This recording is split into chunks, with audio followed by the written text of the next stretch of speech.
Brasil, é Brasil, é Brasil! Brasil! Prata para o Brasil! É ouro! Grite junto! Medalha de ouro para o Brasil nos Jogos Olímpicos! Rumo ao pódio! Saudações olímpicas! Este é o Rumo ao Pódio, o podcast de esportes olímpicos da Globo. Eu sou o Marcel Merguizo, estou em casa em São Paulo e novamente comigo, na casa dele, claro, Guilherme Costa. Fala, Gui! Fala, Marcel, bom dia, boa tarde, boa noite para todo mundo ligado no Rumo ao Pódio. Mais uma semana se passou com muitos eventos, muita coisa acontecendo no mundo, por mais que a gente siga na pandemia, com essa segunda onda fortíssima na Europa, mas as competições continuam por lá também, a gente vai falar bastante disso. Boa. Agora faltam menos de 9 meses para os Jogos Olímpicos de Tóquio. Faltam exatamente, para quem está escutando nesta terça-feira, o dia que gravamos o podcast, 261 dias para a cerimônia de abertura que está marcada para 23 de julho de 2021. E sabe o que isso significa, Gui? Estou fazendo umas contas, mas acho que não veio nada na cabeça. Nem eu sei. Semana passada ainda tinha alguma coisa, então não significa nada. Quer dizer, significa que faltam 261 dias, mas semana passada tinha uma conta melhor na manga ali, que era a conta da gestação de um bebê, do nascimento de uma criança. E, curiosamente, na mesma semana, a Fabiana, capitã da seleção de vôlei, bicampeã olímpica, anunciou a gravidez, mas não foi no dia A concepção não foi no dia do podcast, não foi no dia da gravação, foram alguns meses antes. Então, Fabiana está grávida, parabéns a Fabiana. Bebê que deve nascer ali 2-3 meses antes da Olimpíada de Tóquio e ela fora. Acho que agora fora de vez, né? Se bem que na cabeça do Zé Roberto, se bobear, ele está pensando nisso. Ela que não tem que pensar, né? É verdade. Na última Olimpíada, a Fernandinha ou a Fabiola, não lembro qual das duas, mas... Fabiola. Fabiola teve filho em maio, né? E a Olimpíada 2 meses depois, e deu certo. Ela jogou a Olimpíada. O Brasil pode não ter ganho, mas ela jogou a Olimpíada.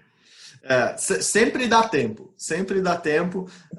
mas eu acho que a Fabi não está pensando nisso agora, já tem as 2 medalhas olímpicas, ela falou muito feliz sobre a gravidez, inclusive falou com uma colega nossa, Lívia Laranjeira, no blog que ela tem também no GE, e muito legal que a Fabi está grávida, conseguiram realizar mais esse sonho dela, tomara que dê tudo certo nessa gravidez. É isso, tempo dá, foi apertado. Eu lembro de ter feito a cobertura desse parto da Fabiola em 2016, por isso eu lembro porque todas as redações estavam atentas a isso e eu era incumbido de saber quando ia nascer, se ia dar tempo ou não de nascer e ela se capacitar, treinar para a Olimpíada, estar pronta para a Olimpíada. Deu tempo, deu tudo certo, a gravidez também deu tudo certo. Nasceu o filho dela, enfim. Não vamos falar mais de gravidez essa semana, mas temos muitos outros assuntos, como você bem adiantou, vários esportes rolando pelo mundo. Então hoje ainda teremos natação, teremos tênis, teremos atletismo e teremos muito vôlei com uma convidada muito especial, já a gente anuncia. E para não ficar fora dos assuntos da semana, Guilherme está muito atento. Falaremos também de eleições americanas e segunda onda de Covid na Europa. Mas isso é daqui a pouco, porque agora, como eu disse, mais uma tradição que vai se mantendo aqui no Rumo ao Pódio. Toda semana uma convidada mais do que especial. E essa semana é ela, Natália do vôlei. É isso, convidada especial, Guilherme. Natália do vôlei, campeã olímpica com a gente aqui. Tudo bom, Natália? Como você está? Tudo bem, Marcel. O Guilherme também. Prazer poder participar aqui com vocês. Então, vamos bater papo, né? Vamos bater muito papo aqui. O Rumo ao Pódio normalmente é um grande bate-papo de bar, já que a gente não pode se reunir em bar, mas hoje em dia a gente bate papo aqui e tem muita história para contar, porque eu imagino que aí na Rússia você, nesses poucos meses, já juntou alguma coisa para contar para os amigos daqui, né? Então, por partes, né? Do vôlei eu tô cheio de história. Agora, na parte de fora, assim, um pouquinho, porque eu não tive nem tempo de respirar direito. Consegui sair para jantar umas 3 vezes, dei uma voltinha na Praça Vermelha ali e foi o que deu para fazer, porque é muita correria aqui, muitos jogos, muito treino. Então, e eu vim aqui para jogar, né? Então, mesmo querendo passear, a gente tem que dar uma segurada, eu tô esperando o meu momento ainda. Acho que até final do ano eu consigo dar uma respirada a mais, mas por enquanto estou só na correria mesmo, não tem jeito. Natália, que acabou de chegar no Dinamo Moscou, dos principais clubes, eu ia falar da Rússia, mas do mundo, né, de vôlei, se adaptando ainda a tudo, Natália, língua, comida, frio, apesar de você estar chegando no verão aí, que é a melhor parte, dizem, da Rússia, o que você já conseguiu se adaptar e o que você ainda não conseguiu se adaptar nesses... Quanto tempo? Deram já quantos meses? Eu cheguei, deixa eu ver, eu cheguei aqui dia 18 de agosto. Tá. Aí a minha chegada não foi muito bacana, não, admito, foi bem complicado para chegar aqui. Na verdade, meu voo aí no Brasil era para ter saído no dia 16, que era um sábado, se eu não me engano. Aí o voo foi cancelado, eu fiquei 4 horas dentro do avião. Aí começa, né? Quando tu começa assim, você já fica, não, pelo amor de Deus, gente, né? Dá uma ajuda aí também, né? Mas enfim, aí meu voo não saiu no sábado, fiquei 4 horas dentro do avião esperando. Deu algum problema lá no avião, tiveram que cancelar o voo. Aí tira a mala, só que daí, né, acho que eu vim com 3 ou 4 malas, agora nem lembro, acho que 3, se não me engano. Então aí eu tive que tirar toda, pega a mala, voltei pro meu apartamento lá em São Paulo. Aí dia seguinte de novo, vai para o aeroporto com mala, aí faz check-in de novo. Aí eu falei, gente, hoje vai sair, né? Então beleza. Daí eu consegui sair, só que em toda essa bagunça do Covid, né? Eu precisava de um exame um teste, né, positivo no caso, de Covid 3 dias antes de chegar na Rússia. Então, como meu voo era para sair no sábado, eu acabei fazendo o teste na quinta-feira, porque eu tinha que traduzir para o inglês ou russo. Ainda tinha isso, eu não posso levar o teste em português, então leva um tempinho a mais para traduzir. Então eu fiquei com medo de fazer na sexta, porque eu falei, cara, se não ficar, meu voo era 6 horas da tarde. Aí, poxa, você tem que chegar, né, pelo menos 3 horas antes pro check-in. Aí eu falei, poxa, se esse teste não ficar pronto, né, durante, né, até sábado de manhã, eu falei, vai complicar a minha vida. Então eu fiz na quinta-feira. Aí, do que eu fiz o teste, beleza, né? Só que daí, como atrasou meu voo, né? Não saiu no sábado, eu fui sair só no domingo. Aí eu fiz uma conexão em Frankfurt, de Frankfurt depois eu fui para Istambul. E em Istambul, quando eu fui pegar o voo para vir para Moscou, os caras, não, tipo, se seu teste tá inválido. Cara, eu tava já mais de um dia viajando. Não. Mas o que eu xinguei esses russos na entrada ali, eu falei, nossa, que raiva que me deu. Aí eu só olhei, eu falei, cara, tá de sacanagem. Eu falei, moço, deixa eu te explicar uma coisa. O meu voo não saiu. Ele, não, eu entendi, mas não vou poder te deixar. Aí aconteceu, eu tive que fazer outro teste no aeroporto de Istambul. Aí, só que eu tava tão brava que eu liguei pro meu empresário, eu falei, cara, na boa, eu falei, eu tô indo pra casa, a Gabizinha, né, que é jogadora da seleção também, ela tá jogando no Vakif, e como eu falei, eu morei em 3 anos em Istambul, então eu conheço tudo lá, isso aí já era 1h30 da manhã, quase 2 da manhã, então eu falei, cara, quer saber, eu vou lá pra casa da Gabizinha, não tô nem aí. Aí eu perguntei pro cara, eu falei, posso sair do aeroporto? Que eram 5 horas pra esperar o teste. Eu falei, eu não vou ficar aqui, mas não, nem a pau. Aí peguei, saí correndo do aeroporto, chorando, com uma raiva, que imagina, né? Você tá cansada, aí as coisas começam a dar errado, você fala, cara, não é possível, né? Aí, e mulher cansada, sabe como é que é, a gente fica um pouco sensível, né? Então, aí eu saí, falei pra gente, eu falei, cara, eu tô indo embora do aeroporto, eu só volto amanhã. Eu falei, dá um jeito aí de pegar meu voo pra parte da tarde, que eu não vou voltar tão cedo pro aeroporto. Aí fiquei lá, cheguei 3h30 da manhã, acho, na casa da Gabizinha, daí a gente ainda ficou batendo papo lá até 5 horas da manhã. Ela tendo treino no dia seguinte, mas, cara, parecia que eu não consegui falar com ela, que era tarde já. Eu cheguei na casa dela batendo na porta já. Então eu já sabia onde que ela morava, sabia o apartamento dela, sabia tudo. Eu cheguei lá esmurrando a porta. Aí ela não atendia, que a bicha parece uma pedra quando dorme. Aí cheguei lá esmurrando a porta. Quando, depois, acho que uns 10 minutos que ela foi atender a porta, daí ela chegou e falou, cara, o que você tá fazendo aqui? Eu, chorando já, né? Gabi, me ajuda. Aí, enfim, daí consegui descansar um pouquinho, aí depois, no aeroporto, eu consegui pegar, né, com o teste do Covid, deu negativo, consegui pegar o voo, vim pra Moscou, só que eu cheguei e ainda fiquei 2 horas presa no aeroporto, que o pessoal aqui, eles fazem as coisas à vontade deles, né? Então, eles pegaram todos os meus documentos, e aqui, como tá... né, essa bagunça toda do Covid, você tem que apresentar milhões de papéis, você só pode entrar porque como tá fechado, né, as fronteiras, você tem que apresentar contrato de trabalho, você tem que ter visto, tem que ter o teste, são milhões de papéis que você tem que ter, e um número de não sei o que, tipo uma entrada, um convite que você tem que ter, um rolo todo. Aí fiquei umas 2 horas lá esperando só dentro do aeroporto também aqui em Moscou, mas depois foi indo. Aí consegui me adaptar. Assim, eu sou muito fácil, né, na verdade, em questão de comida, eu faço amizade muito fácil, assim, eu gosto, né, dá pra ver que eu gosto de conversar, então, pra mim, assim, as coisas vão pessoal sempre perguntar como é que tá a comida. Aí eu falei, gente, se me der pedra, eu falei, mete um salzinho ali, eu tô comendo. Então, então eu não tenho muito problema com isso, não. Eu tô adorando, assim, o pessoal, fui, né, super bem recebida aqui. O negócio do fuso, que ficou um pouquinho, né, pesado, porque também chega a primeira semana, você não pode treinar, tem que esperar exame de Covid ficar pronto. Então eu tive que ficar mais ou menos uma semana sem treinar, então isso já acaba, né, dando aquela caída no rendimento, que eu tava treinando no Brasil. Mas, enfim, daí fui super bem recebida, as meninas super bacanas e tudo mais, o clube super bem organizado também. Então, agora já tô, né, tô me sentindo em casa, já sei mais ou menos, né, os pontos, assim, de Moscou, porque eu falei, eu não tive muito tempo de passear ainda, porque o primeiro, um mês e meio, desde que eu cheguei aqui, os primeiros um mês e meio, ali, quase 2 meses, a gente não parou em Moscou, porque todos os nossos jogos foram fora. A gente não teve nenhum jogo em casa. Então era voo, por exemplo, teve um jogo que a gente foi para Krasnoyarsk, que é uma cidade que ficam 5 horas de voo aqui de Moscou, e são 4 horas de fuso. Então você imagina, né, como é que é. Aí você chega lá virado, porque a gente saiu daqui 8 horas da noite, chegou lá, era 5 horas da manhã. Então você já não dorme à noite, aí tem que treinar no dia seguinte, aquela loucura, né? Então, isso foi no início, então até se adaptar realmente, assim, o corpo fica meio maluco, né? Mas agora já tô tranquila, a gente vai pro terceiro jogo essa semana aqui em casa, então agora tá mais tranquilo, assim, já a língua não tô, né? Eu tentei fazer aula em russo, mas não consegui até agora falar nada, porque eu aprendi só o básico do básico do básico, sei falar os números e olha lá. Aí, mas tô conseguindo levar. Tô bem feliz aqui.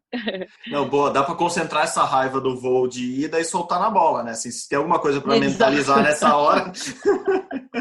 Nem falo, eu tava querendo, poxa, eu cheguei aqui querendo matar meio mundo. Nossa, é complicado.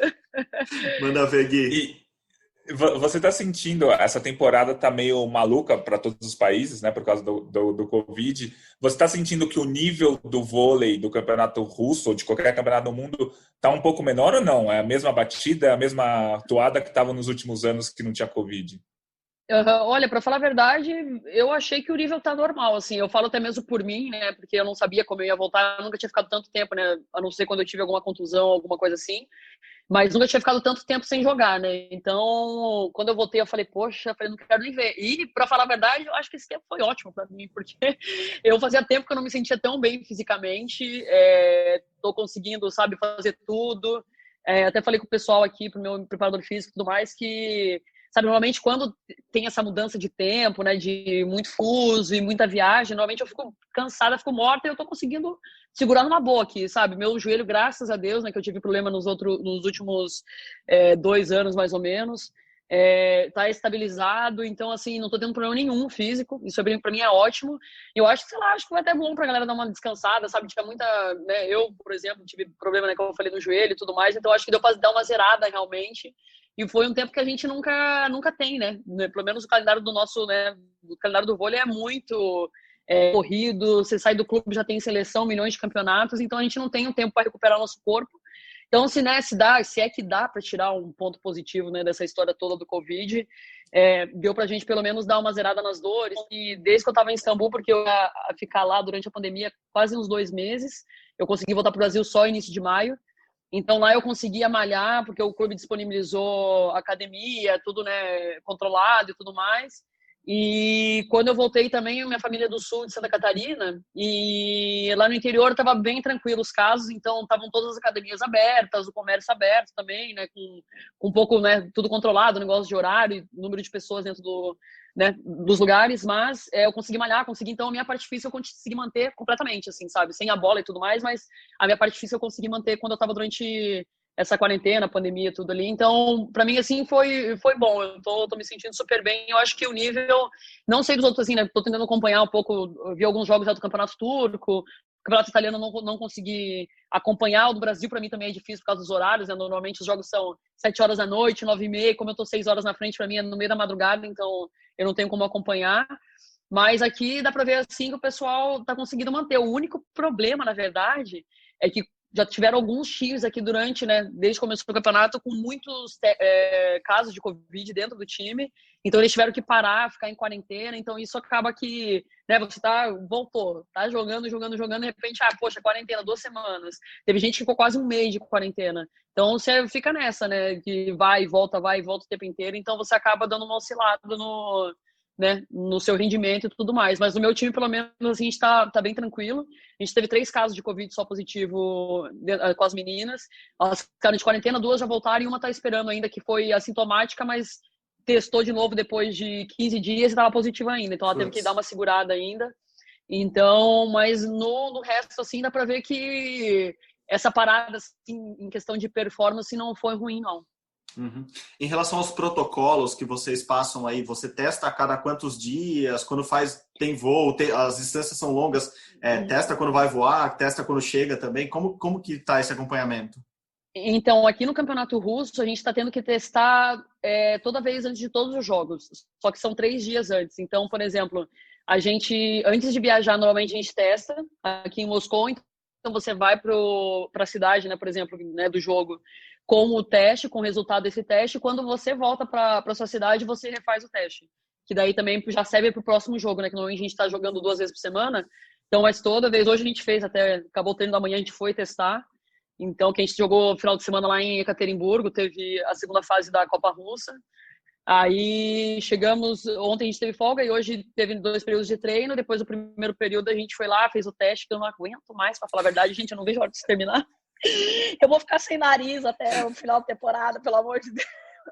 Não aguento mais fazer teste, vindo o pessoal que eu acho que elas já devem estar, desculpa, mas né, com saco cheio de fazer os testes de Covid, o povo enfiando cotonete lá no cérebro, dá uma raiva. Mas enfim, a gente tem que, né, é um mal necessário, digamos assim. Mas a gente tem que testar isso aí, 3 dias antes de cada jogo a gente tem que testar. Então a gente tem feito bastante teste.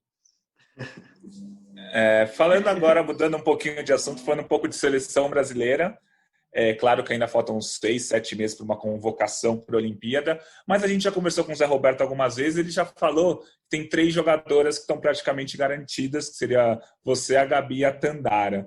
Eu queria saber de você, assim, ele tem muitas dúvidas com relação às ponteiras da seleção brasileira, mas eu queria que você falasse um pouco de qual seria a importância de ter uma Jaque na seleção brasileira, experiente, bicampeã olímpica, e qual seria a importância de ter uma Ana Cristina, por exemplo, que tem 16 anos, que está começando a brigar até para entrar nessa briga para ser convocada. Eu não quero que você escolha uma das duas, eu só queria que você falasse um pouco de ter alguém muito experiente e alguém muito jovem, assim.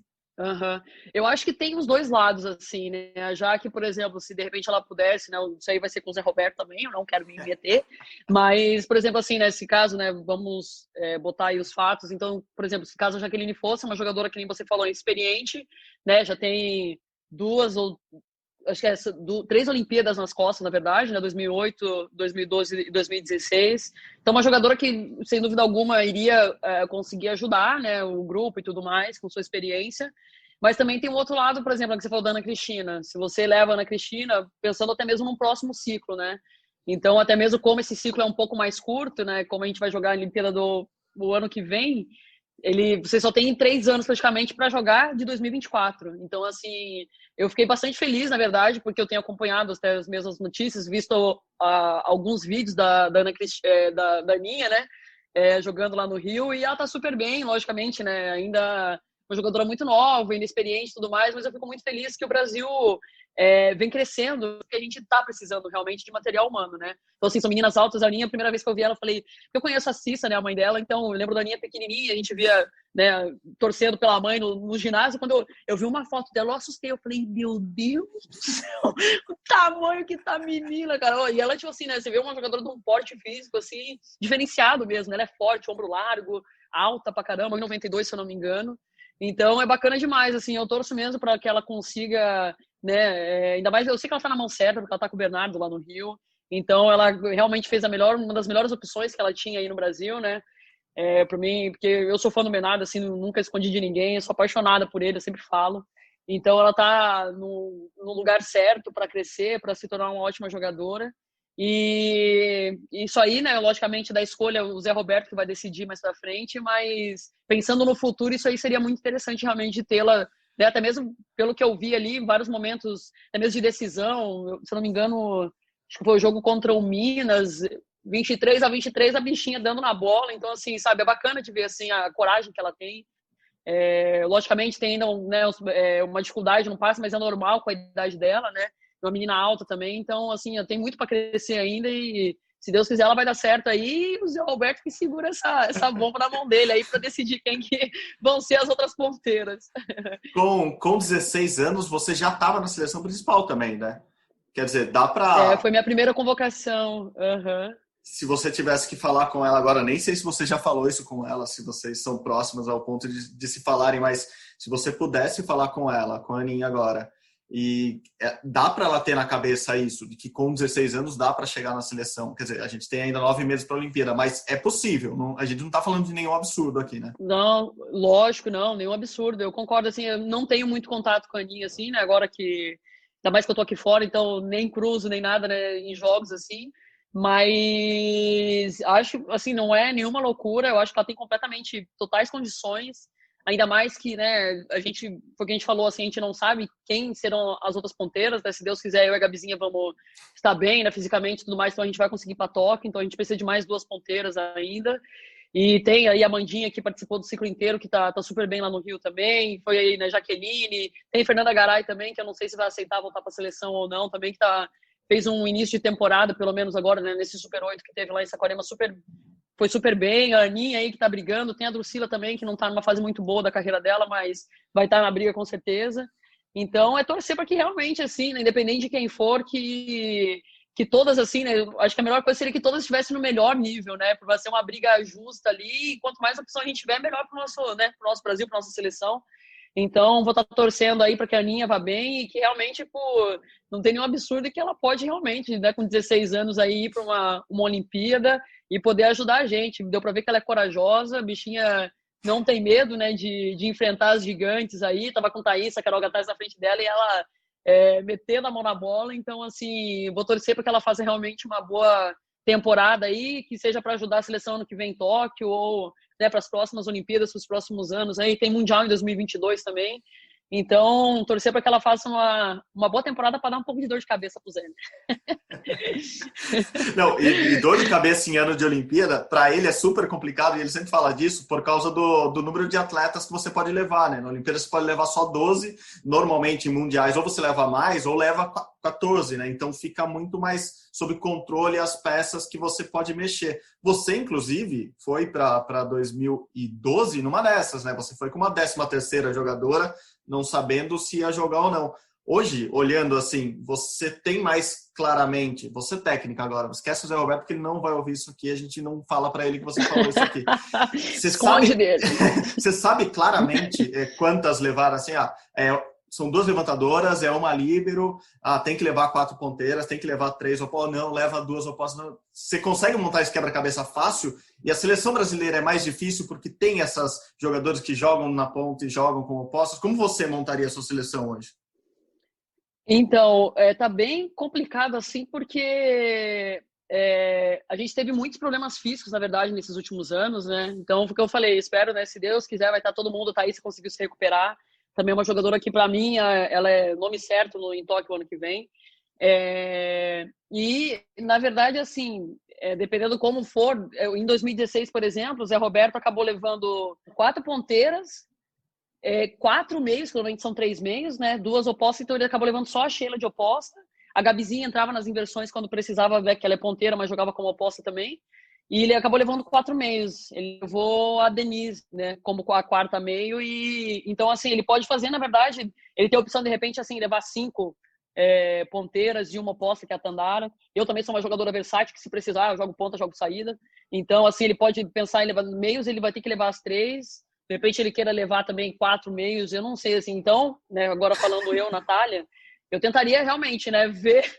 É difícil de falar porque realmente, assim, mas eu esperaria, obviamente, né, terminar essa temporada, ver quem está em melhores condições, tanto física, e quem fez uma boa temporada, para poder decidir. Mas eu não vejo por que não levar, de repente, sei lá, 5 ponteiras, sabe, uma oposta, ou 4 meios e só 3 ponteiras. Se as 3 estiverem bem, as 3 que estão indo, né, estiverem super bem, não tem por que levar 3 e levar 4 meios. Então, isso aí acho que vai depender muito dessa temporada, de como cada jogador vai se comportar, como cada uma estiver se cuidando, sabe, fisicamente, principalmente, porque eu acho que isso que vem contando muito, assim, né, nesses últimos anos. Mas espero que realmente foi o que eu falei, que a nossa briga seja nivelada lá em cima, né? Porque é ruim quando você tem muitos desfalques, né? Muitas jogadoras machucadas, então você tem que ver, poxa, quem tá menos pior, né? Então, que nesse próximo ano, a gente possa escolher realmente, a nossa dúvida seja, poxa, quem eu levo, porque tá todo mundo bem, né? Então, é só isso que eu torço, assim, que realmente todas estejam bem e a briga seja em alto nível. E como você falou, esse ciclo foi cheio de jogadoras contundidas, jogadoras pedindo dispensas, e o Brasil acabou não tendo resultados tão bons, né? O Brasil foi 7º no Campeonato Mundial, 4º na Copa do Mundo, foi vice da Liga das Nações, que é um resultado importante também, mas assim, acho que no geral o Brasil está um pouco abaixo ainda em termos de resultados, né? De Sérvia, de Chile, de Estados Unidos, está ali junto com a Itália, talvez, melhor que a Turquia, enfim. Eu queria que você fizesse uma análise de como você acha que o Brasil está. A gente passou 2020 sem competição nenhuma entre seleções, mas você com certeza acompanha as jogadoras, sabe como elas estão. Em que nível o Brasil está? O Brasil já está conseguindo chegar no nível de Sérvia, China e Estados Unidos? Ou você acha que o Brasil está até acima deles? Ou o Brasil está brigando ali com a Itália, Turquia, quem sabe? Enfim, como você vê a seleção brasileira num cenário mundial atualmente? Então, assim, o ano de 2017, no caso, né, a gente começou, na verdade, o ciclo bem, né? Foi um ciclo que a gente estava sem a Gabizinha, na verdade, naquele ano. Ela teve um problema no joelho também, o mesmo problema que eu tive. Ela teve antes de mim ainda.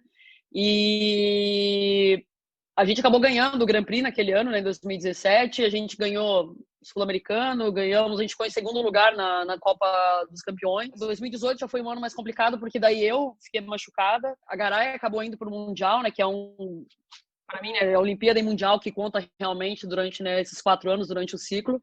E a gente estava muito sufocado porque eu não estava em muita condição, né, tipo, de ajudar realmente dentro de quadra.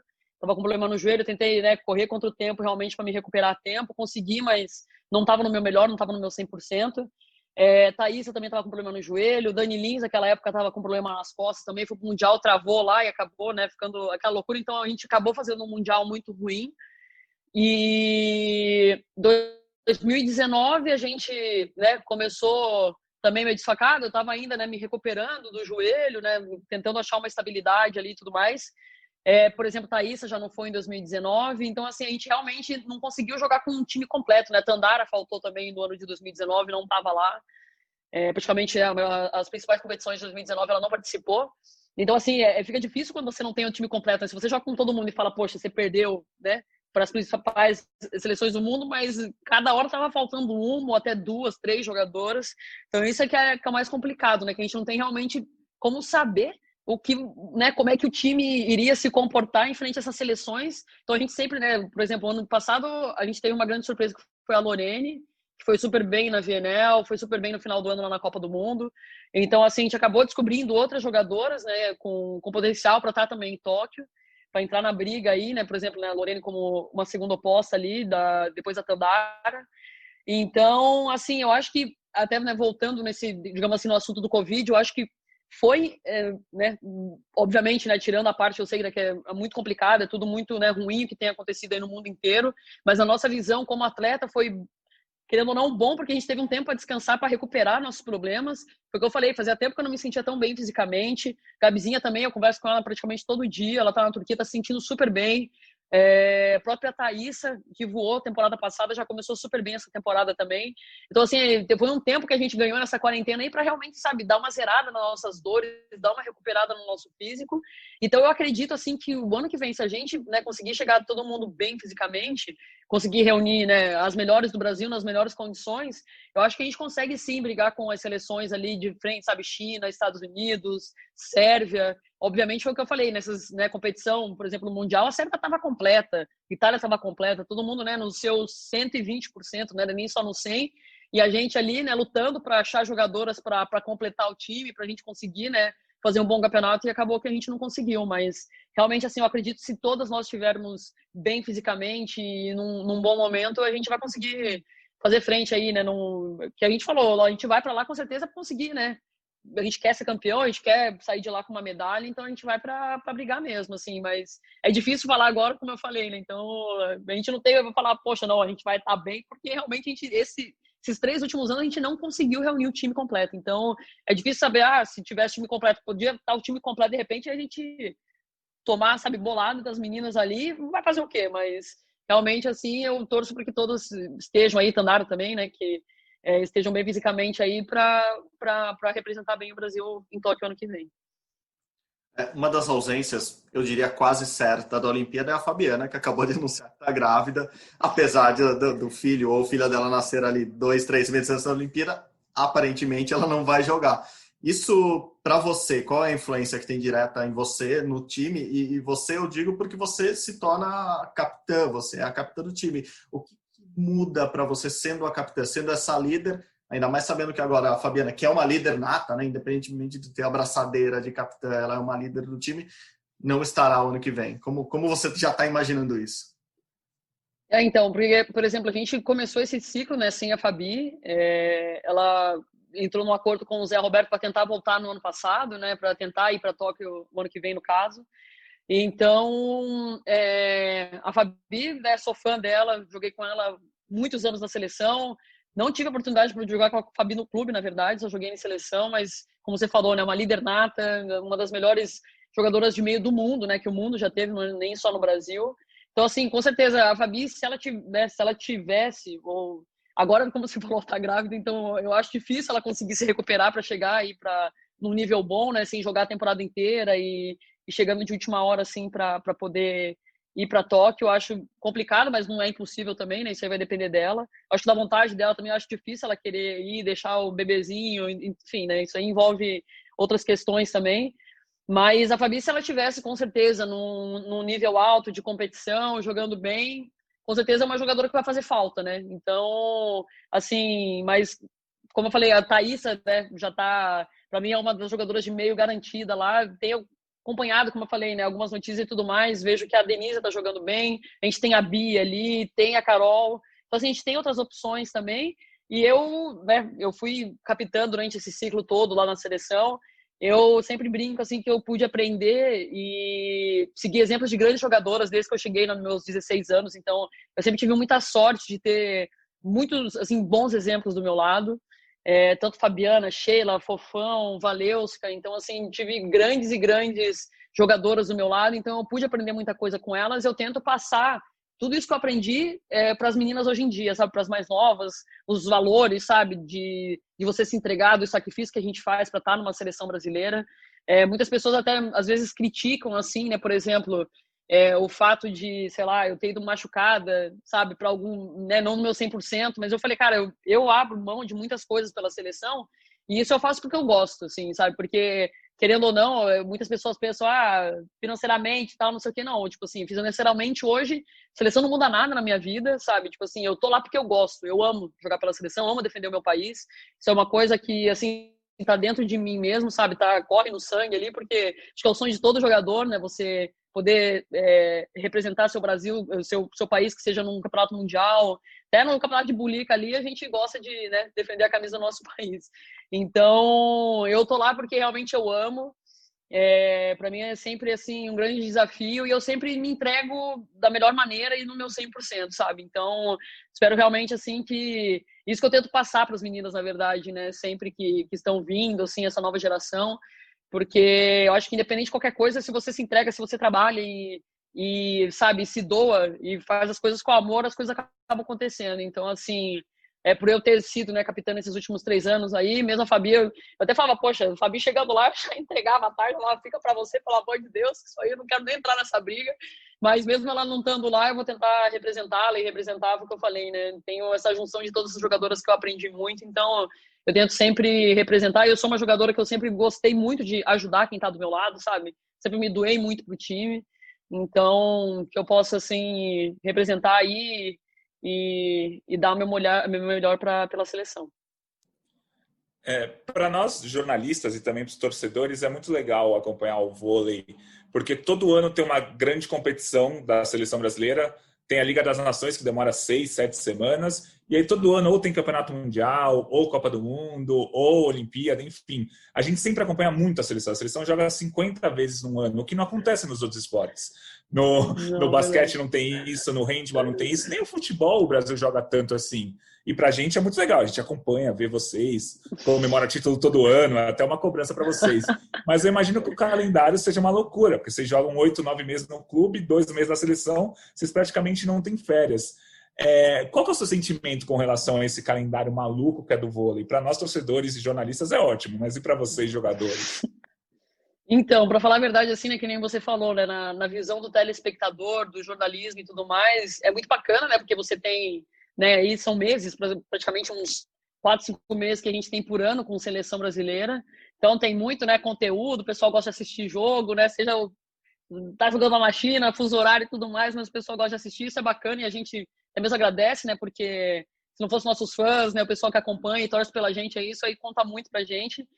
Mas a gente, como jogador, eu até falei assim, é quase que desumano, sabe? Pra gente poder jogar todos esses campeonatos. Foi o que eu falei, tem muita gente que critica a gente demais, assim. O pessoal fala, poxa, você vai pra seleção, você tá sempre machucado. Eu falo, gente, a gente não é máquina, esse que é o problema, sabe? Porque eu sou sempre titular na maioria dos times que eu, né, até hoje não fui pro banco em nenhum time que eu vim aqui pra fora, ou até mesmo no Brasil em clube. Então você joga uma temporada inteira com o clube, com muitos e muitas, dezenas e dezenas e dezenas de jogos. Normalmente a gente termina, por exemplo, a temporada com o clube, às vezes a gente não tem nem 3 dias para descansar, a gente já tem que apresentar na seleção, às vezes uma semana no máximo, sabe, que a gente tem para descansar e o nosso corpo não aguenta, sabe? Então, assim, hoje eu, por exemplo, tô com 31 anos, chega uma hora que seu corpo... Eu falei, até mesmo o problema que eu tive 2 anos atrás ali com o meu joelho, foi, cara, meu corpo falou, Natália, dá uma parada aí, porque eu não tô mais aguentando, sabe? E o pior é que, assim, não é há um ano, depois você descansa um ano, não. Eu tô, assim, desde os meus 16 anos, jogando seleção, sabe? Nessa rotina de seleção em clube, seleção em clube, seleção em clube. Então, realmente, chega uma hora que o corpo começa a apitar, sabe? Então, assim... É complicado porque a gente joga, né, sempre... Eu lembro que acho que em 2017, se não me engano, foram 4 ou 5 campeonatos que a gente jogou. Porque teve Sul-Americano, teve Montreux, teve Grand Prix, Copa dos Campeões, e teve mais um lá que eu acho que foram 4 ou 5 campeonatos. Então, assim, chega uma hora que realmente o corpo não aguenta, sabe? E é um campeonato atrás do outro, muito fuso horário. Por exemplo, a VNL é uma loucura. Esse próximo ano, né, estão falando que vão realizar a VNL e tudo mais. Eu não sei como eles vão fazer isso, porque... Tô falando, eu tô aqui na Europa, tô aqui na Rússia e tá complicado. A gente tá jogando, né, a Champions League, que é o principal campeonato de vôlei na Europa. A gente teve que jogar um campeonato para começar, né, o classificatório. A gente jogou contra o time em Budapeste. A gente demorou praticamente 20 horas ou mais para chegar em Budapeste, de Moscou a Budapeste, porque não tem voo direto. Então, assim, dependendo como tiver as coisas o ano que vem, se não tiver vacina, enfim, vai ser muito complicado de fazer, porque eu falo, gente, eu tô aqui, né? Eu tô aqui no centro de tudo. E para sair de um país para ir pro outro, eu tô demorando quase um dia. Falei, imagina só para você sair do Brasil para ir para uma China da vida. Como é que vai ser, sabe? Então, assim, independente de qualquer coisa, eu acho que a FAVB, eu acho que poderia repensar algumas coisas, assim, pensar muito na saúde do atleta, sabe? Porque, querendo ou não, se não ter atleta, não tem campeonato, não tem jogo. E as pessoas pensam, às vezes, que a gente é máquina, que a gente sabe, fulano só machuca. Fala, gente, como é que não vai machucar, sabe? Daí por isso, assim, que até mesmo o meu futuro na seleção, assim, depois de Tóquio, é incerto, assim, porque realmente eu falei, eu vou estar com 32 anos no ano que vem, eu já tô nessa batida há muito tempo, e fica complicado, sabe? O corpo começa a pedir, eu já tenho, sei lá, alguns problemas, né? Ombro, joelho e tudo mais. Então, se eu quiser sobreviver no clube mais um pouco de tempo, assim, eu não sei se eu aguento mais seleção. Mas, enfim, eu acho que, assim, para vocês é ótimo, né? Para os torcedores, jornalistas e tudo mais, mas para a gente fica bem pesado, assim. Eu acho que a FAVB tinha que repensar para fazer, de repente, assim, os 2 campeonatos, porque a VNL já é muito pesada, e pelo menos os 2 campeonatos aí por temporada de seleção, para a gente poder, né, ter pelo menos, assim, se eles fizessem, por exemplo, depois do clube 1 mês pra gente poder descansar, isso aí seria mais tranquilo. Mas, por exemplo, é que esse ano, essa última temporada, a gente não conseguiu terminar, né? Mas a nossa Champions League aqui na Europa, pra você ter noção, ela ia terminar dia 17 de maio. Sabe que dia que ia começar a VNL?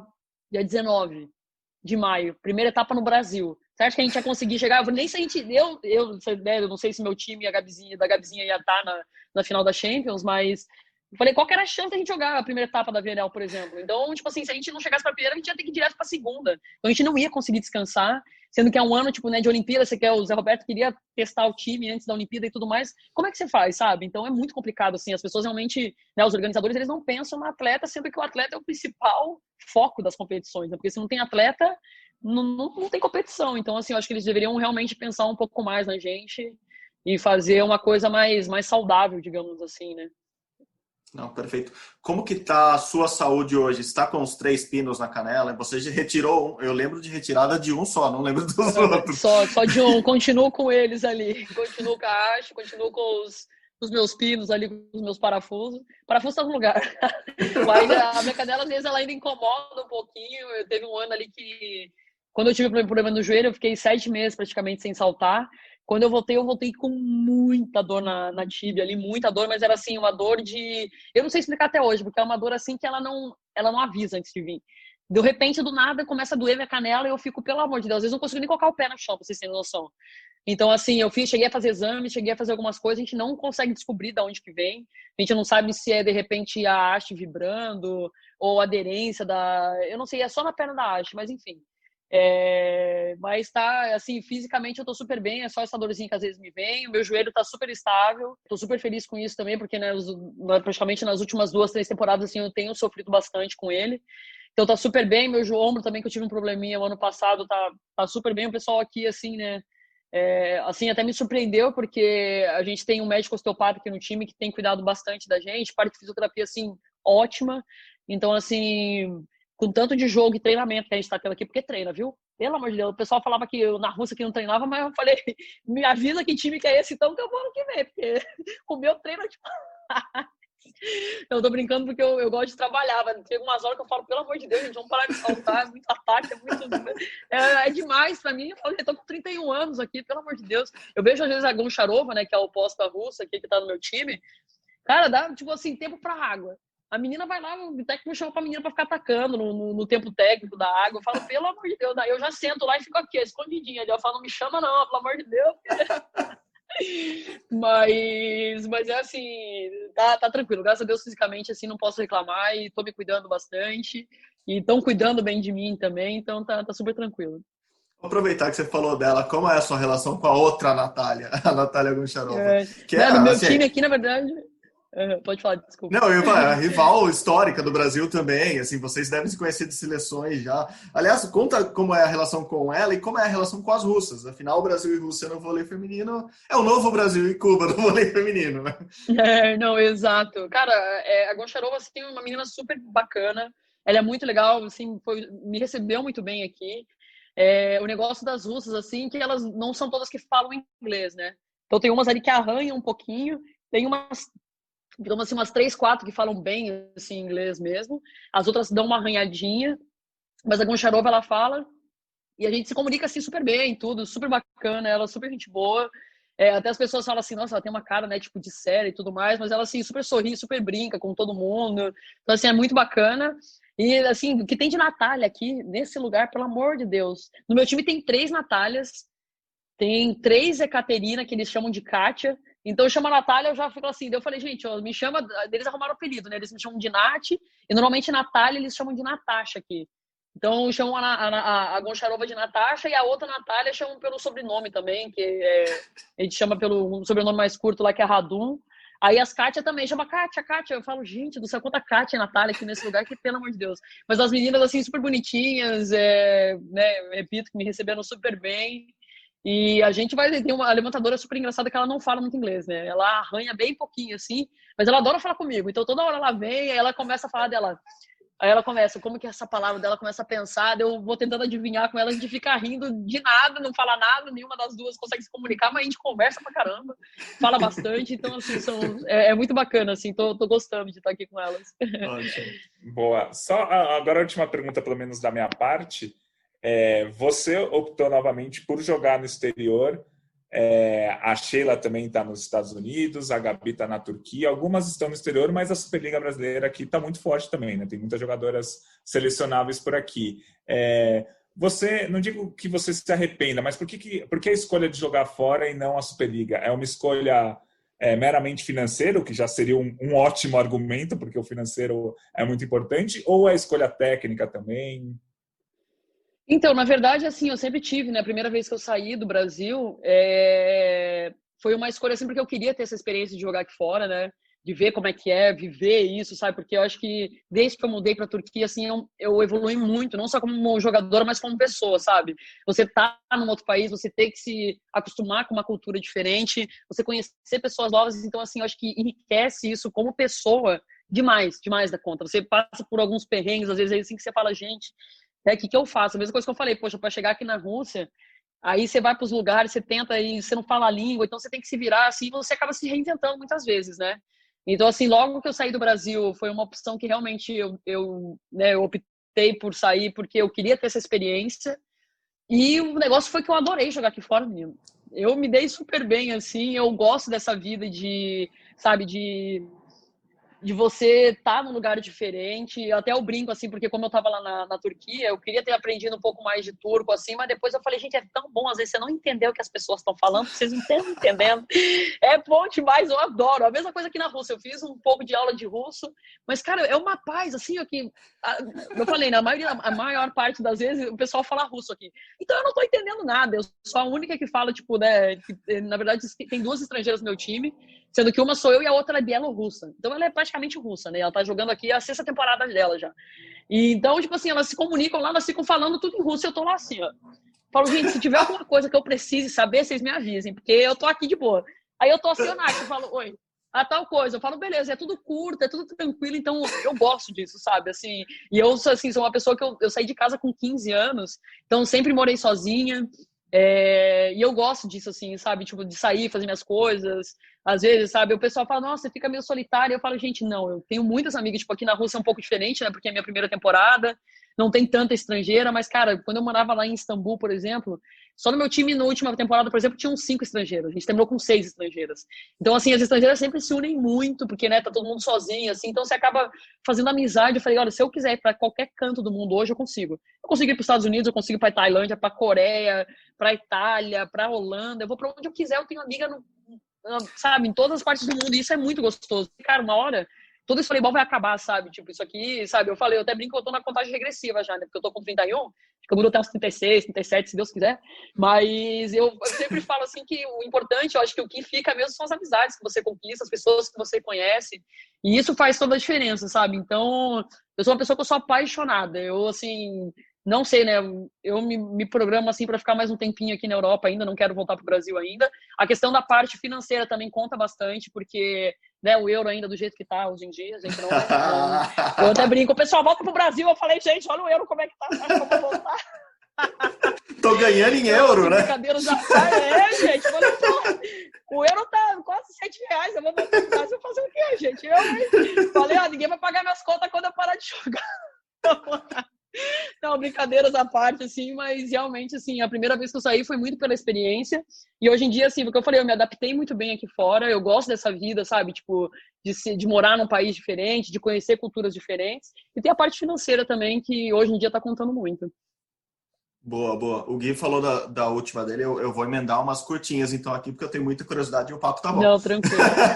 Pode ir. A Santinha ainda tá com você? Se você usa ainda na meia, no tênis, guarda ela, como que tá? Eu vou te falar que a Santinha eu perdi, acredita? Já tem um tempinho, perdi. E eu vou te falar uma coisa, que na verdade aquela Santinha, cara, tem uma história meio, né, eu tinha ganho aquela Santinha do meu ex-namorado. E eu perdi a primeira Santinha e ele acabou me dando uma segunda. Aí, na época que a gente tava junto ainda, só que, tipo assim, é uma coisa que, sabe, era uma coisa tão simples assim, mas é uma coisa que eu usava como proteção pra mim. Só que como eu sou uma pessoa assim, que vocês não me conhecem assim, né, muito, a pessoa, Natália mesmo, eu sou um poço de esquecimento que vocês não estão entendendo.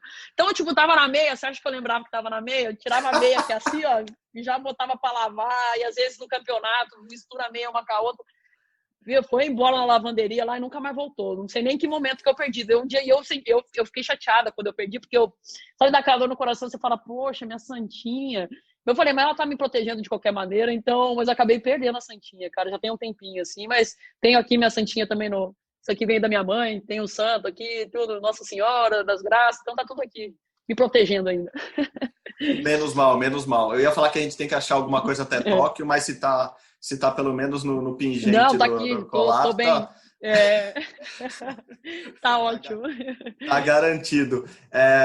Só porque Exato. você falou no assunto, a gente falou no assunto Rússia, e essa semana a Rússia está sendo julgada no TAS, no caso, né, no Tribunal Superior de Esporte lá na Suíça, a respeito do doping, enfim, do Estado. Aí se fala muito disso, dentro do time se fala muito disso, como que... ou zero? Zero. Ninguém... Aí se eles falam, eu não entendi até agora, porque... Comigo ninguém comentou nada ainda não. Não, tranquilo. Mas não ouvi nada até agora. Nadinha. Não. Não, aqui eu falei, se eles estão falando, eu não tô sabendo, porque eles falam em russo, não tem nada. Tem alguma palavra... eles não usam doping como o mundo inteiro usa, então... eu até agora eu não ouvi nada. Ai. Mais duas, juro. Gabizinha, você fala tanto dela e é tão legal a relação de vocês. O que ela significa para você? Tipo, ela é muito mais do que a sua grande amiga. Qual é essa relação que é tão boa e é tão divertida e vocês juntas são ótimas? Enfim, como que é tudo isso? Cara, Gabizinha é minha irmã, assim mesmo. Minha irmã da vida, foi um presente assim que Deus me deu mesmo aí durante... É que eu falo assim, sabe?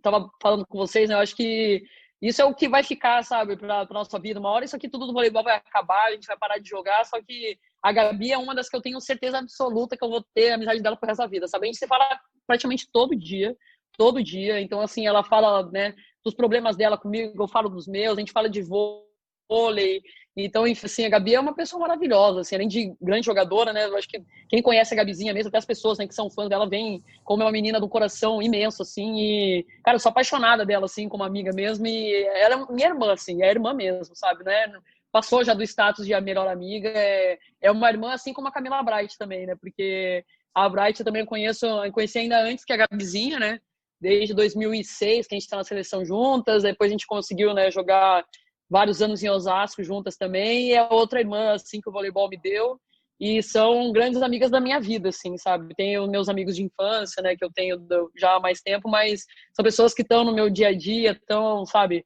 Sou apaixonada pela filha da Bright, Alice, também, então a primeira coisa eu sempre brinco, assim, que antes de ir pra minha casa, eu vou pra casa da Bright, às vezes eu chego, eu vou de mala e cuia pra casa da Bright, já vou lá, vejo a Alice, vejo a Bright. Então, assim, foram dois presentes que realmente, né, a Bright e a Gabizinha foram dois presentes que o voleibol me deu aí, eu vou levar pro resto da vida mesmo, porque são irmãs, assim, só muda a mãe, os pais, né, na verdade, porque é uma irmandade, assim, que a gente fala, né, hoje em dia é tão difícil, né, você, às vezes, né, conseguir uma amizade verdadeira, tem esse negócio de internet e tudo mais, então as pessoas, né, estão meio perdidas aí na vida, mas, cara, eu dei, assim, a Gabizinha, minha irmã, e ela é uma fofa, cara, não aguento, engraçada pra caramba, a gente só fala besteira, a gente fala coisas sérias, tem que chorar uma com a outra, a gente chora. Quando uma tá mal no vôlei, chega lá e vem desabafa, o que você acha, o que você não acha, então a gente dá dica uma pra outra, e a gente se ajuda demais, né? Até mesmo assim, porque como a gente jogou muitos anos também juntas, né? Jogamos no Rio, voltei pro Brasil, a gente foi jogar, né? Jogamos juntas no Minas, e aquela parceria assim, que a gente, só de olhar uma pra outra, a gente já sabe o que a outra vai fazer, sabe? Então a gente se entende muito bem, a nossa conexão é muito forte dentro de quadra. Então eu amo, assim, jogar com ela também, né? Quando a gente tem as oportunidades, assim, seleção agora mais do que em clube, né? Mas é muito bom, assim, ter a parceria, ter a amizade dela. Muito legal mesmo. E dá pra... é perceptível isso em vocês, o que é mais legal ainda. Não, demais. Para encerrar, uma super fácil, já que começa a Superliga Feminina nessa semana, quem vai ganhar? Olha, difícil, viu? Difícil. Eu tenho meus palpites ali, mas de repente a gente fala, o jogo é jogado, né? Do jeito que o lambaria pescado, o jogo é jogado. Então, essa aí foi ruim, mas também. Cara, eu não sei, assim, o Praia, você vê o Praia tá com um elenco muito bom, né? Eles deram uma reforçada na temporada passada. O Minas continua com um elenco muito bom, também vieram 2 estrangeiras para ajudar. O Osasco também, né? Contratou a Tandara, tem Combia, tem Camila Bright, tem Jaqueline. Então, quem mais? Rio de Janeiro também, né? Que tem nossa grande promessa aí, que é a Aninha, que vem crescendo, tô super torcendo. E a gente sabe que o Bernardo sempre, né, todo ano faz um trabalho incrível com as meninas. Fabiola, né, que para mim é uma das melhores levantadoras que hoje tem aí no Brasil. Enfim, vamos ver, vai ser uma briga aí. Eu vou estar só de olho aqui, bem de longe, mas vamos ver. Eu falo, eu tenho amigas em todos os times, só não trabalhei no Praia desses 4 times, né, então tenho amizade com todos eles aí. Eu torço para que todas as pessoas, né, as meninas que eu conheço, comissão técnica e tudo mais, façam seu melhor trabalho, mas vai ser uma briga, vai ser bem, porque você vê ali, ó, o Minas já ganhou o Mineiro do Praia, o Praia foi lá e ganhou do Rio, o Rio tinha ganho com o Carioca, aí o Osasco ganhou do Bauru e perdeu pro Praia, e daí, né, um ganha do outro uma hora, assim, então, elas que briguem que eu vou estar só de camarote assistindo. Elas que lutem, que eu tô aqui na rua. Exatamente. Quero mais é saber dos meus problemas aqui, né? Elas que lutem aí. Elas que lutem, a gente chegue junto em Tóquio, e em Tóquio é mais fácil essa resposta, quem vai ganhar, ou não? Olha, eu espero muito que seja a gente, viu? Mas, né, vamos ver, né? Também é difícil, porque assim, tem um negócio que na seleção, né, Olimpíadas principalmente, é muito imprevisível, muito imprevisível. A gente pode ver até mesmo, né? A gente estava em 2016 como uma das mais favoritas, a gente acabou não ganhando, não passamos das quartas. O masculino, que ninguém dava, né? Tipo, ninguém que não era favorito lá no caso, quase caiu na fase de grupos. Acabou ressurgindo das cinzas, ganhou, né? Acabou ganhando. Isso tinha acontecido com a gente em Londres já, que a gente ressurgiu das cinzas, conseguimos classificar em último lá, num perrengue danado. Ganhamos da Rússia. Então, assim, eu acho que Olimpíadas é muito de momento, assim. Eu acho que é outra dimensão, assim, digamos. Então, é difícil, assim, que às vezes, foi o que eu falo, às vezes você ser favorito numa Olimpíada não é nem muito bom. Então é bom que a gente não vá como favorito mesmo, que de repente a gente consegue surpreender muita gente lá ainda. Natália, muito obrigado de novo. O papo foi ótimo, como sempre. Obrigado mesmo. Fica bem aí. Imagina. E seja sempre muito bem-vinda ao Rumo ao Pódio. Sempre que você quiser, liga pra gente, a gente bate um papo e vai ao ar aqui. Não, fechado. Foi o que eu falei. Pra conversar, eu tô sempre aí. Valeu, Nath. Obrigado de novo. Imagina. Viu? Valeu. Bom ano pra você. Bom 2021. Obrigada. Beijos. Obrigado. Beijo pra vocês. Até mais. Valeu. Tchau, tchau. Bom, legal, Gui. Agora vamos para os outros esportes da semana. Falamos bastante de vôlei. Você quer começar pelo quê? Vamos começar com o seu xará, que não é o Guilherme Costa, não é o cachorrão na natação, mas outro Guilherme na natação, Guilherme Guido. Você nada também, Guilherme? Todos os Guilhermes nadam bem, é isso? Não, eu não nado muito bem, não, mas o Guilherme Guido está indo muito bem lá na Liga Internacional de Natação. O Guido é um cara experiente, já tem 2 Olimpíadas, é campeão dos Jogos Pan-Americanos, foi finalista nos últimos 2 campeonatos mundiais. Ele participou da ISL, né? Está participando da Liga Internacional de Natação e ganhou 100 metros costas no último fim de semana, batendo simplesmente o Ryan Murphy, que é campeão olímpico, né? Um americano, e batendo o Irui, que é japonês, que também é medalhista olímpico, ou seja, deixou 2 medalhistas olímpicos para trás para ganhar a prova dos 100 metros costas. Passou a liderar o ranking mundial esse ano.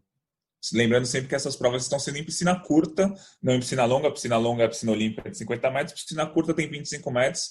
É um pouco diferente da piscina olímpica, mas é a competição mais importante do ano, essa Liga Internacional de Natação, e o Guilherme Guido está liderando os 100 metros costas. Resultado muito bom para ele e também muito bom financeiramente. A gente estava fazendo os cálculos das etapas que ele já venceu, né? Ele nada também os 50 costas, que não é uma prova olímpica, mas ele nada e ganhou também. Ele já somou $17 mil em premiação nessas provas da Liga Internacional, e com o câmbio do jeito que está hoje, são quase R$110 mil aí de premiações só nessas últimas 2 semanas, e ainda tem mais. Ele vai participar de mais 2 etapas e provavelmente, ou possivelmente, ele participe das etapas finais também. Então, é bom que ele está demonstrando um ótimo resultado e bom também para o bolso dele, que está ganhando premiações merecidíssimas lá na Hungria. Não, 2 boas notícias para ele, né? O dólar continua em alta e subindo.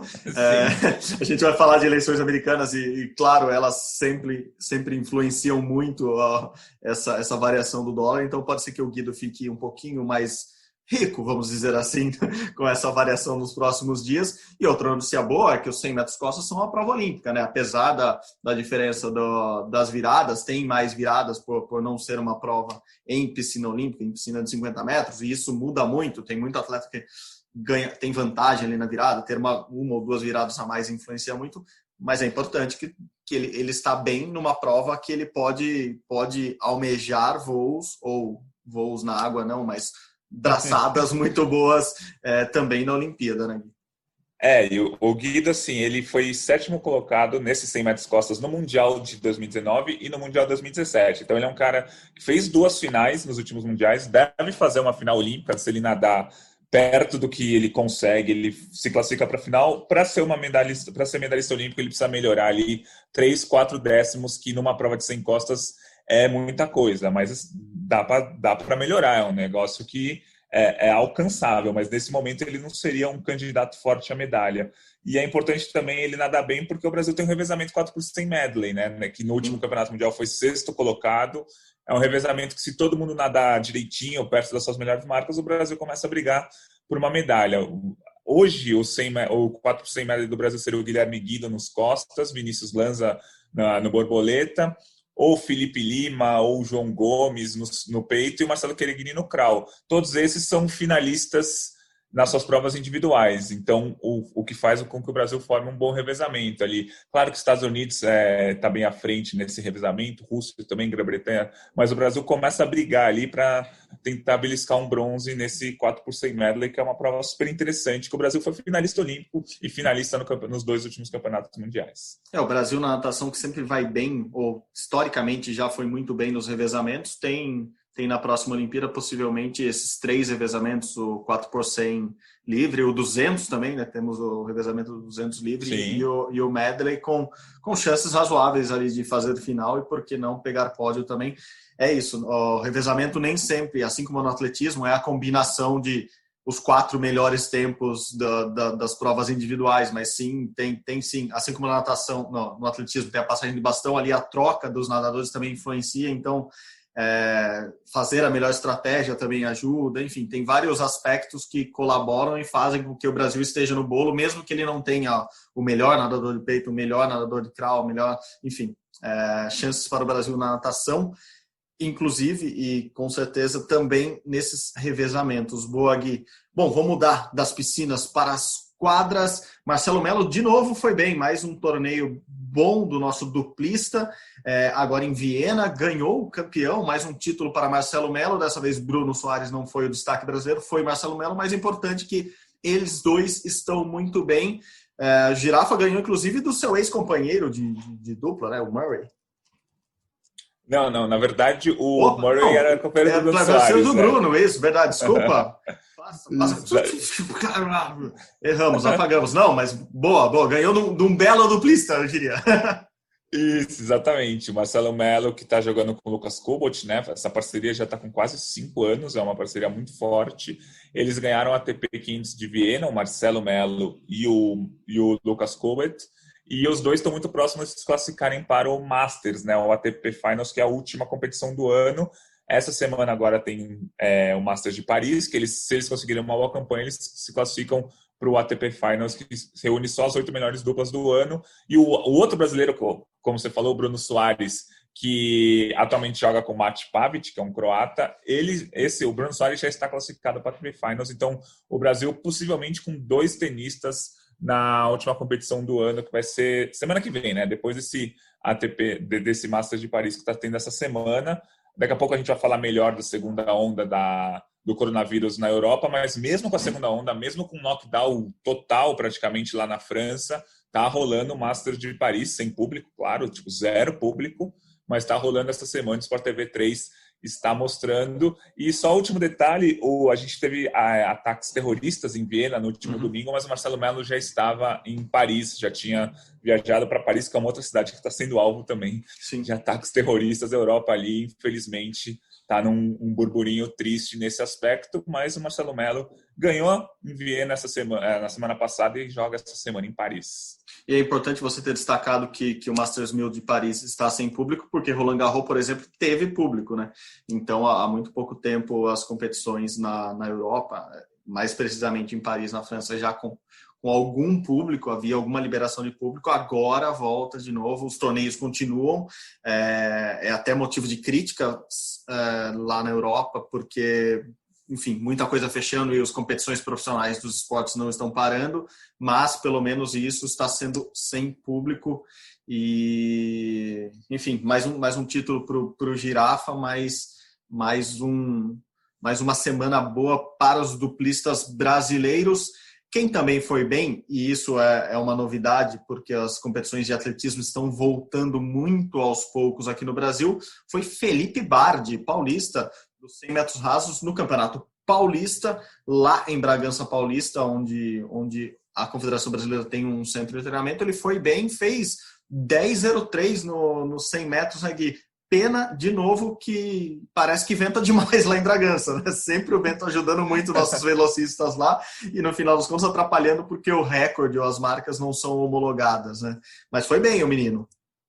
Isso, ele correu 10 segundos 03, que seria ali a terceira melhor marca da história do Brasil, mas ele contou com a ajuda do vento, como você falou. O vento estava 2,8 metros por segundo, que empurrou ele, digamos assim. O máximo do vento permitido para uma marca ser validada é 2 metros. Então, assim, o Felipe conseguiu 10,03, é um tempo muito bom.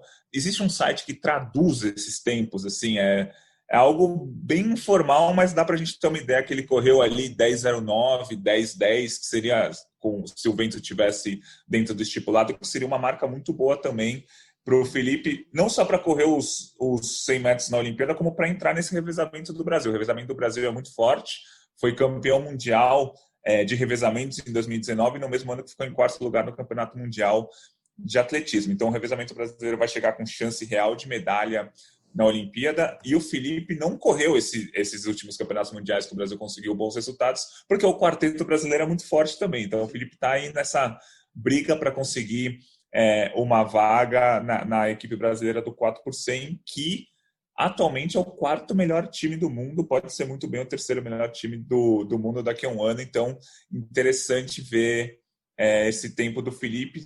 Você falou, eu acho que ele tem 22 ou 23 anos. 21 anos, é bem 21, jovem. 21 anos, ele bem jovem. Ele já se destacou ali no sub-18, no sub-20. É um atleta que na base as pessoas já olhavam com bons olhos, mas como você disse, ele não teve no Mundial, não teve no Mundial de Revezamento, não esteve no PAN de Lima, assim, ele não faz parte, ou não fazia parte do quarteto principal da seleção brasileira, que conquistou ótimos resultados nos últimos 2 anos, e apesar de ele fazer parte da seleção, quando ele treina com esses caras também, quando a seleção se junta para revezamento. Mas agora, sem dúvida, um cara que todo mundo vai ter que abrir o olho, provavelmente ele entre agora nos revezamentos para competir, seja um dos 4 ali, e claramente ele é um cara que se beneficiou com esse adiamento dos Jogos Olímpicos de Tóquio, né? Porque se os Jogos tivessem sido agora em julho passado, talvez ele não tivesse ido para a seleção. Claro que ele teria a chance de fazer bons tempos e estar na seleção, mas não contava-se com a presença dele até julho do ano passado, desse ano, né? Julho passado. Agora, para o ano que vem, sim, ele entra nessa lista, porque o tempo é muito bom. 10,03 é muito bom. Lembrando que o Paulo André Camilo, até brinquei na introdução aqui, ele teria batido o recorde brasileiro lá nessa pista em Bragança, só que ele foi muito impulsionado pelo vento também. O vento nas costas ali da raia principal ajudou bastante o Paulo André, então ele não correu abaixo dos 10 segundos, que é o atual recorde brasileiro do Robson Caetano. Então é isso, o Bardi se coloca ali numa lista que tem Robson Caetano, Paulo André Camilo, e ele agora muito perto de quebrar essa barreira. É um cara para se prestar atenção nos próximos meses, lembrando que está marcado, se nada mudar, tem Troféu Brasil no final do ano, tem os principais atletas brasileiros se reunirão em São Paulo para correr agora em dezembro. Vamos ver quem vai, quem vem, como que vão ser, mas é uma prova para ficar esperto. Aí o Bardi entra no radar de todo mundo.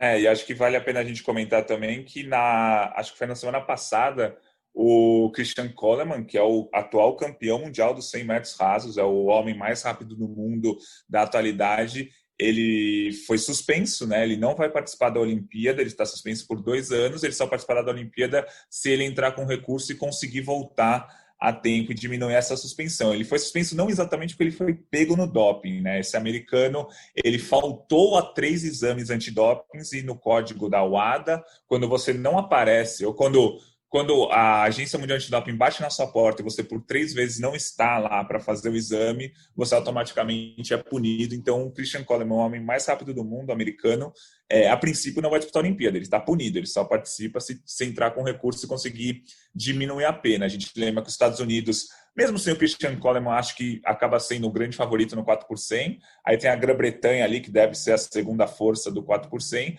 Aí depois tem Japão, Brasil, África do Sul, até mesmo a Holanda, a França, brigando por uma prata, quem sabe um bronze junto com o Japão ali. Então vai ser bem legal esse 4 por 100. Com ou sem o Christian Coleman, os Estados Unidos é favorito, mas o Brasil está sim na briga. Sim, ainda nos Estados Unidos, o Noah Lyles está muito bem no ano, ele que é muito mais forte nos 200, mas também principalmente deve correr o 100, é um cara muito forte. Só voltando no caso do Christian Coleman, ele não foi encontrado 3 vezes já, 3 vezes, e isso já era uma suspeita que assim, corria sobre ele, sem querer fazer um trocadilho com a prova dele, mas nos últimos anos, porque ele era o único cara fora da curva ali. Assim, depois da aposentadoria do Usain Bolt, e assim, sem os jamaicanos correndo muito bem, sem nenhum americano voando na pista, ele era o único que estava fazendo tempos muito abaixo do normal. Então havia assim uma suspeita, não quer dizer que ele seja culpado ou não, mas com essas 3 ausências, mais a suspeita, criou-se sobre ele uma marca de sim um atleta suspenso por doping. Ele está suspenso por doping, é considerado doping essas 3 ausências. É um aplicativo que eles usam, tem no computador, tem no celular. Os principais atletas do mundo, medalhistas olímpicos e tal, eles têm que dizer para a WADA onde eles estão todos os dias durante os períodos. Assim, durante a manhã eu estarei na minha casa em Nova York. Daí a WADA vai lá, algum examinador vai lá, bate na porta dele, ele tem alguns minutos para aparecer. Se ele não aparece, dão uma falta para ele, 3 faltas, ele toma suspensão. Isso já aconteceu com outros atletas, algo, não é tão comum, mas acontece. Tem muitos atletas que tomam 1, 2 suspensões e daí ficam espertos com o aplicativo e começam a cuidar melhor da sua geolocalização durante o dia. Então, é uma punição, e é uma punição relevante, né? 2 anos sem ele. Vamos ver como serão as próximas competições, quem se destaca, mas sim, abre-se um caminho ali, principalmente para o ouro. Não tem ninguém tão favorito quanto ele era nos últimos anos. Vamos ver o que acontecerá na prova clássica, né? Se não a mais importante da Olimpíada. Acho que uma das provas mais importantes da Olimpíada, a prova que todo mundo para ver, mesmo ela ocorrendo em apenas 10 segundos. O Christian estava na sua lista de favoritaços ao ouro, Gui? Só para concluir o caso. Sim, tava. Ele realmente é o que você falou. Se não tiver nada envolvido com doping e tal, ele estava realmente 15 centésimos ali na frente dos demais, o que nos 100 metros rasos é muita coisa. Ele realmente estava um passo à frente. Agora, não indo para a Olimpíada, ou mesmo se ele for conseguir o recurso e tal, mesmo se ele for, ele vai despreparado, né? Porque é ruim para a cabeça e é ruim para os treinamentos, porque além de você não poder competir, você não pode treinar em lugares oficiais. Claro, você pode chegar na rua e começar a correr, porque você é livre para isso. Mas nenhum clube, nenhuma pista oficial pode te abrigar para treinar. Então, realmente está bem difícil a vida do Christian Coleman. Boa. Bom, mais um assunto da semana. Fernando Reis, do levantamento de peso. Ele estava vindo do atletismo, eu já quase confundi aqui. Do levantamento de peso, foi bem. Ele que mora nos Estados Unidos ganhou uma competição lá, né, Gui? É isso? Isso, exatamente. Levantamento de peso, que é uma modalidade que não tem muita competição, né? Mesmo em anos sem pandemia, os atletas competem 2, 3 vezes por ano só. Esse ano o Fernando Reis não tinha competido ainda oficialmente, então ele participou de uma competição nos Estados Unidos e ganhou. Ele é do peso pesado, né? Acima de 109 quilos. Ele levantou na soma do arremesso e do arranco, né? Que são as provas do levantamento de peso. Ele conseguiu 420 quilos. 420 quilos é uma boa marca, claro, mas não deixa na zona da medalha. A zona da medalha ano que vem deve ser 435, 440 quilos. Mas é um resultado importante ali. Ele fez 190 no arranco e 230 no arremesso. E o arremesso, quando a gente fala no levantamento de peso, o arremesso não é você arremessar o peso, tá? É um dos movimentos que você faz quando você levanta em duas partes do levantamento. Você levanta, deixa o peso um pouco apoiado no seu peitoral e depois levanta para cima. Esse é o arremesso. Então, ele levantou 230 quilos nesse arremesso e 190 no arranco, que é quando você levanta de uma vez só 420 quilos para ele. Foi campeão de uma prova lá nos Estados Unidos, uma prova em Dallas, que não tinham muitos atletas relevantes, mas é importante a marca, é importante competir, é importante sentir o gostinho ali de uma medalha vindo, e também é importante falar que ele chegou a arriscar mais, né? Ele chegou a tentar levantar 432 quilos, mas não conseguiu, ele falhou na última tentativa, mas de qualquer forma um bom resultado. Ele está naquela lista dos atletas que estão candidatos ao pódio, né? Ele não é exatamente favorito ao pódio, mas ele é candidato ali no arremesso do peso. Atualmente ele foi 4º colocado no Mundial de 2018, ele ficou próximo da medalha no Mundial de 2019, mas ainda não é um favorito ao pódio, é um candidato ao pódio. Maravilha, maravilha. Sorte que ele não arremessa 200 quilos para frente, aí, que seria perigoso para quem estivesse assistindo e para os árbitros, juízes e todo mundo na competição. E é importante ficar de olho no levantamento de peso, e isso não é um gancho, não foi proposital depois de falar do doping do Christian Coleman, que é uma modalidade que passa por grandes suspeitas ultimamente, muita gente suspensa, principalmente na Europa, né, no leste europeu. Então é uma prova que se abre nas competições, na Olimpíada, porque sempre há essa suspeita de doping rondando os principais atletas do mundo. Então, importante para o Fernando Reis se colocar ali um atleta limpo e se colocar nesse bolo de quem ainda pode conquistar alguma coisa na Olimpíada. E é interessante que no levantamento de peso, o levantamento de peso tem sido alvo de tantos casos de doping nos últimos anos.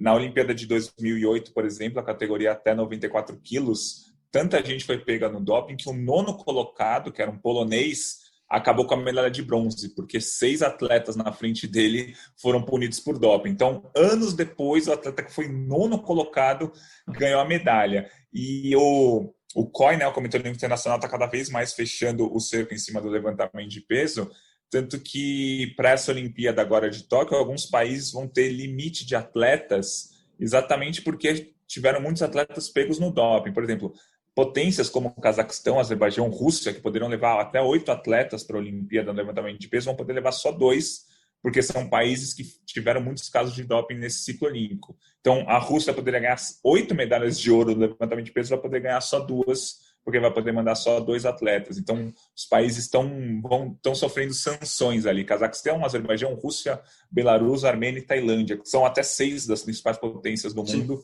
vão poder levar só 2 atletas e não 8 para a Olimpíada. E já que a gente está falando de levantamento de peso e de doping, teve um caso na semana passada muito curioso, né, que a Agência Mundial Antidoping viu, né, está investigando e descobriu que alguns atletas de 8 países estão usando sósias para fazer os exames antidopings. É isso mesmo, então, repete, é sósia, é isso mesmo. Pega um cara parecido ali com o atleta, manda ele fazer o xixi lá, manda ele receber a Agência Mundial Antidoping em casa e tudo bem. Então, a Agência Mundial Antidoping está investigando isso, falou que são 8 países que fazem isso, atletas de 8 países que fazem isso, só divulgou que é Rússia e Romênia, não divulgou os outros 6 países e nem divulgou o nome dos atletas, porque se divulgasse o nome, eu já ia pôr no Google para ver, será que o cara tem sósia? Será que é sósia mesmo? Será que o cara é igualzinho mesmo? Enfim, a gente é um caso muito curioso, mas o levantamento de peso está numa crise gigantesca por causa desses casos de doping, tanto que o Comitê Olímpico Internacional pode até tirar o levantamento de peso do Programa Olímpico de 2024. Exatamente. De 2021 está garantido lá. Há uma discussão muito grande já sobre isso, né, de tirar o levantamento de peso das próximas Olimpíadas, porque pelas suspeitas, assim, é muita coisa, né, o 9º colocado de uma Olimpíada subir ao pódio, 6 países que são potências ficarem fora, então eles estão reavaliando tudo isso, sim, justamente para 24, 28, as 2 próximas Olimpíadas, Paris e Los Angeles. Levantamento de peso não está garantido. É isso, Gui. Bom, vamos. Eu falei lá no começo do programa que estávamos antenados. Na verdade, você estava antenado, eu não. Nas eleições americanas. Você fez um post no seu blog lá no GE, falando da eleição americana, na verdade, comparando ela, se as Olimpíadas fossem as eleições americanas, como aconteceria? É isso? Você conseguiu explicar as eleições americanas e o quadro de medalhas ao mesmo tempo? Caramba, prêmio Pulitzer de 2021 para você. Realmente, é muito difícil explicar a eleição americana, mas, resumidamente, a eleição americana, eles têm 50 estados, cada estado tem um número de delegados que votam no colégio eleitoral. O maior colégio eleitoral lá, por exemplo, a Califórnia, vale 55 votos, tem estados que valem só 2 votos, enfim. E aí, no fim, ganha quem chegar a tal dos 270 votos no colégio eleitoral. E aí eu peguei o quadro de medalhas da Olimpíada do Rio e transformei numa eleição americana. Vou tentar explicar. Os países seriam os candidatos, os esportes seriam os estados. Então, são 33, na Olimpíada do Rio eram 33 estados, digamos assim, porque foram 33 esportes disputados. E o número de medalhas que esse esporte dá nas Olimpíadas seria o número de delegados. Então, por exemplo, o atletismo seria o maior esporte da Olimpíada, porque entrega 47 medalhas de ouro. Então, por exemplo, os Estados Unidos no atletismo levaram 13 medalhas de ouro, mas lideraram um quadro de medalhas do atletismo. Então, eles levam os 47 pontos, que seriam votos relacionados ao atletismo. Então, os Estados Unidos ganhariam a eleição americana das Olimpíadas fazendo 107 pontos, né? Que seriam 47 do atletismo, eles lideraram o quadro do atletismo, 34 da natação, eles lideraram o quadro da natação, mais 2 do basquete, 18 da ginástica, 5 do tênis e mais o polo aquático, que eles ganharam uma medalha de ouro também. Então, deu 107 pontos para os Estados Unidos, ficaram em primeiro lugar na eleição americana das Olimpíadas. É isso. E o Brasil... A eleição americana é uma grande estratégia americana para ganhar tudo. É isso. É isso. O Brasil foi como? Ganhou qual esporte? O Brasil ganhou os 4 delegados do vôlei, né? O Brasil liderou o quadro de medalhas do vôlei, né? Se juntando a praia e a quadra, que formam o esporte vôlei.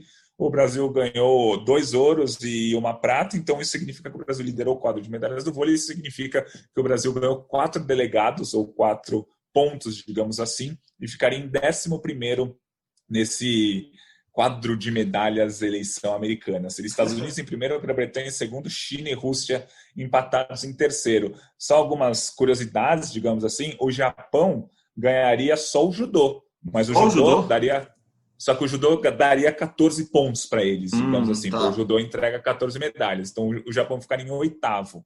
A Itália ganhou só o tiro esportivo, que tem 15 medalhas, ou seja, a Itália ficou em 7º, um pouco na frente do Japão, com esses 15 pontos que ele ganhou por liderar o tiro esportivo.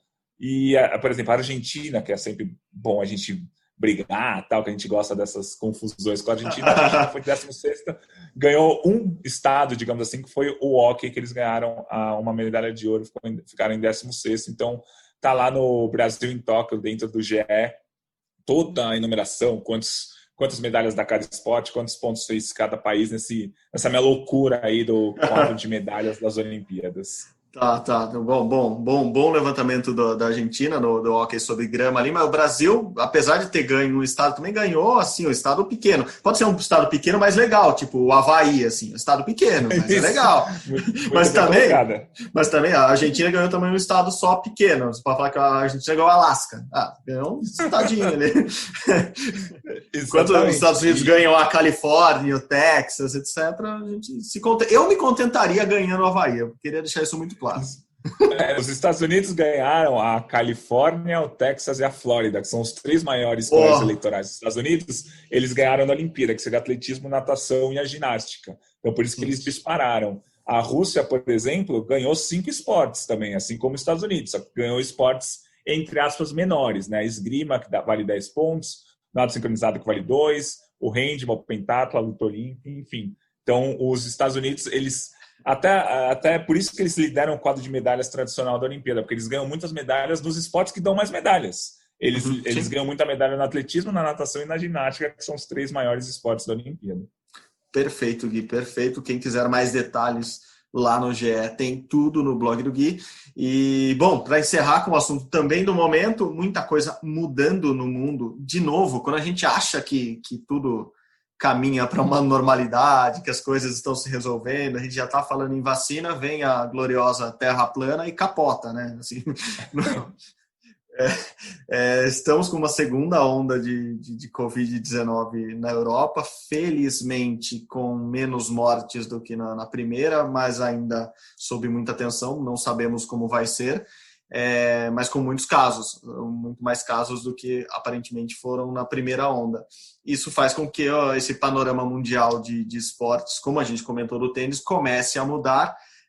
Posso dar um exemplo aqui de mudança de treinamento do esporte brasileiro. Nathalie Morhausen, que esgrimista campeã mundial, que mora na França, treina na França, lá no começo, quem conseguir lembrar ali do começo da quarentena, virou destaque até por isso, assim, né? Quando acabou o lockdown na França, em Paris, ela fez uma bela exibição em praça pública, comemorando essa primeira vitória contra o coronavírus. Bom, Nathalie que já saiu de férias, já voltou de férias, já estava treinando novamente, teve que sair da França para conseguir treinar agora. Desta vez ela não permaneceu em casa como permaneceu da primeira vez, foi para Portugal e ela não está na Missão Brasil, na missão do time Brasil, na Missão Europa, que o COB organiza lá em Portugal. Ela foi para Portugal para ficar um período lá até as coisas se acalmarem na França. O problema é que agora é Portugal que está de novo num pequeno lockdown, vamos dizer assim, com várias restrições novamente. Eu falei com ela esses dias atrás e ela não sabe o que vai acontecer da vida dela nessa fase de treinamento. Então, complica para todo mundo de novo, né, Gui? Isso, exatamente. E como você falou, os países ali, principalmente da Europa Ocidental, estão em lockdown, mas por enquanto, né, nesse começo de lockdown, os principais atletas ainda podem continuar treinando. Os principais clubes e locais de treinamento seguem abertos para eles treinarem. Alguns estão de férias, outros estão competindo. Por exemplo, a maioria dos atletas europeus da natação está na Hungria, pelo menos até o fim desse mês, para disputar a Liga Internacional de Natação.